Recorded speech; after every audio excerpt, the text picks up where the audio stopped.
we have been enthralled to listen to the journey, if I can call it that way, that of our guest. He's either Patrick, or he's Midnight, or he's PJ, or he's all three McBride. Would that be right? Yes. Whatever you want to. I like Midnight though. That's kind of. It's more Hollywood, isn't it? Yeah, more Hollywood. Yeah.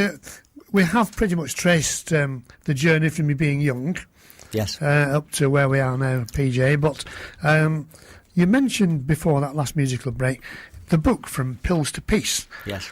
Had you written before? Never.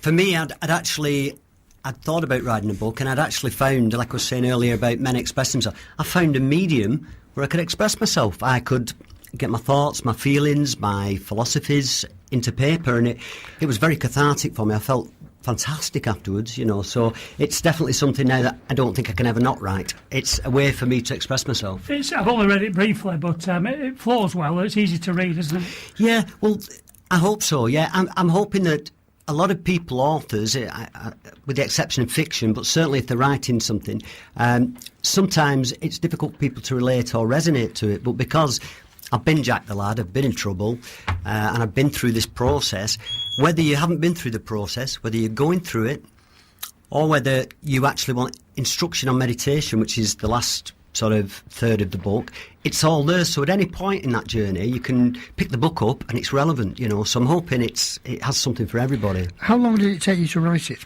To get it from paper, from when I started writing, it's roughly 6 months, but there was gaps in there because I was teaching, doing things. Realistically, about 3 months. That's pretty good, really, because you have the thoughts and the ideas. I presume you need to decide which order they're going to be in, and maybe revise that from time to time. It's a massive learning curve. The second one will be a lot easier, but when you're writing the book, certainly for the first time, I didn't know what I was doing. I had no idea. I didn't know about the process involved. Writing the book actually is the easy bit. It's getting it into paperback afterwards and getting it in the right channels and the distribution with all the people that are involved. That's quite a complicated process. You've written 2 more books already in the can. They're in the can, they're in note form, they're not in paperback yet. But I mean, this first one, it looks, again, we've just had a glance at it tonight, it looks to be well researched, so you had your research time, which must be pretty a massive learning curve there. Yeah. The first third of the book is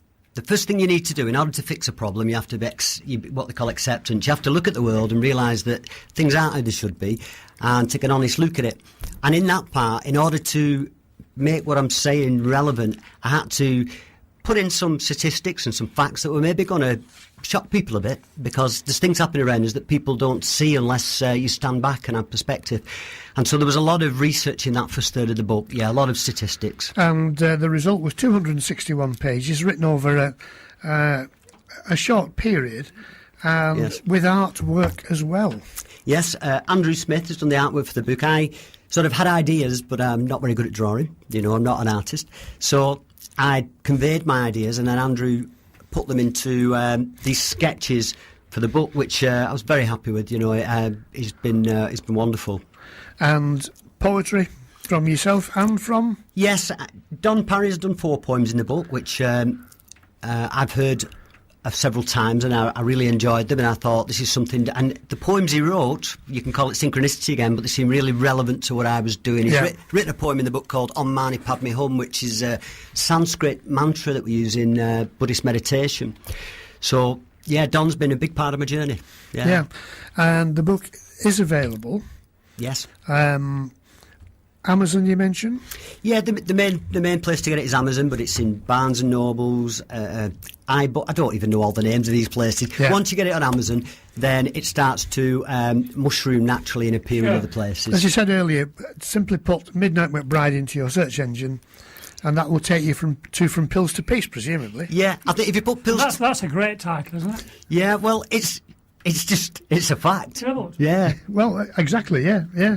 Yeah, when you put, I think if you search From Pills to Peace, I'm number 1 in all the search engines. But if you put Midnight McBride in, believe it or not, there's a Joan McBride that's done a song called Until Midnight, and there's a Laura McBride that's written a book called, I think, Past Midnight. So they're established artists and authors, so it's going to take me a little bit of time to catch up with them. But if you put Midnight McBride in the search engine without the space, I think I'm number 1. But it's that space that, Is the next book just following on natural from this, or are you going off from another angle? Yeah, they're all very different, you see. The first book, even that book, the first half of that book to the second half of the book's just like very different, because my life's very different. Yeah. The next book, I've told everybody how the world looks now. I've told them about my life before, so I don't really need to cover that. So I can start moving on into really getting mastery of your mind, which is the next book is moving forward, learning how to glide. It's learning how to, what I call, have faith. Now, faith isn't a belief in something. Faith is you become faith. It's freedom and inspiration through harmony. It's learning how to move forward and propel yourself without any effort whatsoever forward in life with your surroundings in total harmony, working with the natural law. And this is all done with the mind. Yeah, well, powerful stuff, isn't it? Yes, yeah. Well, I mean, I think so many things are down to the mind. It's how to use this, isn't it? Yeah, it's a very powerful tool. I think as human beings we unlock a fraction of our potential, and when you get the mind right, most people focus on the body and the external world. If you get the mind right first, you'll naturally start to become healthy, you'll eat the right foods, you start making good decisions, and the external world then becomes, you certainly don't let the external world or somebody else have control over your emotions. Don't give that power away to anybody. You're in charge. You can decide how you feel.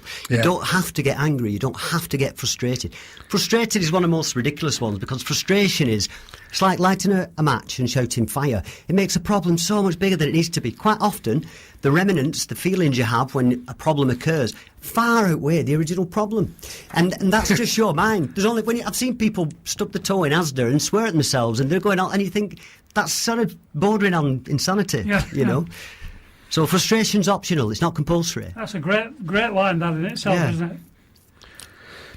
So we look forward to. In fact, I'm looking forward to having a read of this book in the near future, because it's totally fascinating.